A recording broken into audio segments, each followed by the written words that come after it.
Avancimi i Shqipërisë në procesin e anëtarësimit në Bashkimin Evropian për kryeministrin Edi Rama është fitoria e radhës. Një ditë pasi grupi i punës për zgjerimin, i njohur si Koela, miratoi kalimin e raportit i bar në Këshillin e Ambasadorëve, kreu i qeverisë shqiptare theksoi se ky progres është dëshmi e punës së bërë nga vendi ynë. Më 26 maj në Bruksel, konferenca ndërqeveritare Shqipëri-BE vullos me sukses fazën hyrëse dhe çel fazën përmbyllëse të negociatave të anëtarësimit. Sepse ndryshe nga si e përflasin ditën atë ata që humbasin në fund, Shqipëria Europiane që po ndërtojmë është një histori suksesi e cila shkruhet me vizion, punë për kushtim, hap pas hapi, e në fund gjithnjë fiton. Për Ramën, ky është një moment ku duhet të krenohen të gjithë shqiptarët, që nga grupit negociator, tek aktorët politik, deri tek qytetarët e thjeshtë.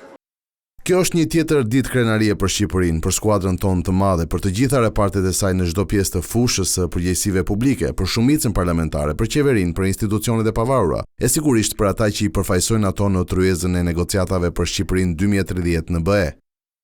Në reagimin e tij në Facebook, Rama nuk harroi as përgjigjen ndaj pretendimeve të opozitës se negociatat kishin ngecur.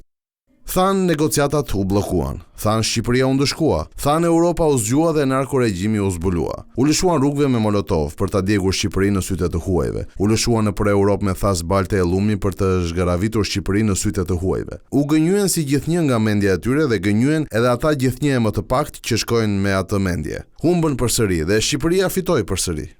Konferenca e 8 ndërqeveritare mes Shqipërisë dhe Bashkimit Evropian i hap rrugën mbylljes së kapitujve të parë të anëtarësimit.